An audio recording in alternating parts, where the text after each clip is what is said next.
Tuhan bersamamu. Inilah Injil suci menurut Lukas. Dimuliakanlah.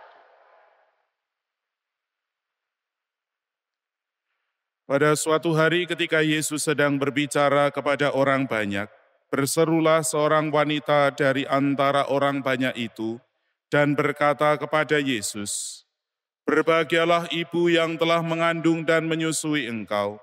Tetapi Yesus bersabda, "Yang berbahagia ialah mereka yang mendengarkan sabda Allah dan memeliharanya." Demikianlah sabda Tuhan. Terpuji.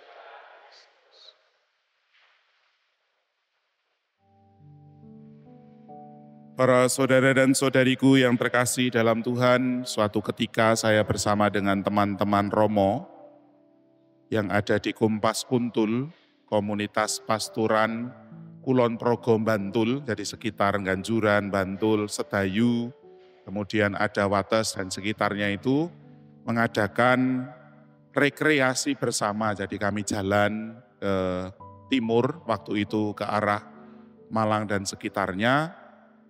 Kemudian ada salah satu Romo Sepuh yang kemudian nyeletuk. Nah, kalau seperti ini kan bahagia itu sederhana gitu ya. Seperti banyak dikatakan oleh orang dengan melihat bahwa Romo-Romo niki akur, seringkali ece-ecenan tetapi tidak ada yang marah ece-ecenan tahu ya. Jadi saling mengejek tetapi tidak ada yang marah.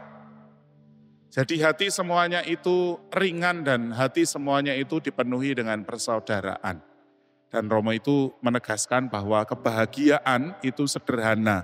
Bahagia itu ternyata sederhana. Dolan bareng, mangan bareng, turu bareng begitu ya. Bukan dalam satu ruangan tetapi di satu tempat yang sama. Dan ini menjadi gambaran bahwa kebahagiaan yang dicapai, bahkan ketika kita membandingkannya dengan ungkapan yang terdapat pada bahasa Injil, ketika ada orang yang memuji, "Berbahagialah ibu yang telah mengandung dan menyusui engkau." Bukan seperti itu yang ternyata dimaksud dengan kebahagiaan oleh Tuhan Yesus. Tuhan bersabda, yang berbahagia ialah mereka yang mendengarkan sabda Allah dan memeliharanya. Sabda Allah mengatakan kepada kita semua supaya hidup di dalam kasih. Dan kita berusaha memelihara dalam kebersamaan dengan saudara dan saudari kita. Bukan kebahagiaan terletak atas pujian yang kita terima atau kita dapatkan dari orang lain.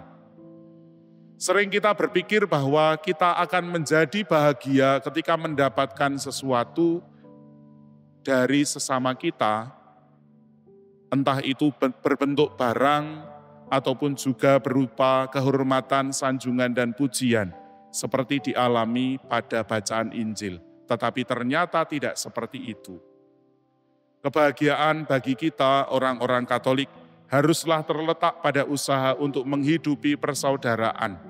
Kita berusaha bukan untuk menerima, tetapi berusaha untuk memberikan diri kita dalam kebersamaan.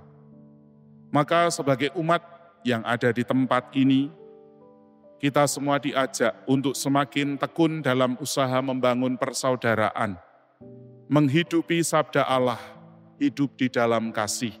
Karena kebahagiaan itu bukan menerima, tetapi kebahagiaan adalah memberi diri. Mari kita hening sejenak, kita meresapkan sabda Tuhan, bertanya pada diri kita sendiri, sudahkah saya mengusahakan pemberian diri supaya tercipta kebahagiaan?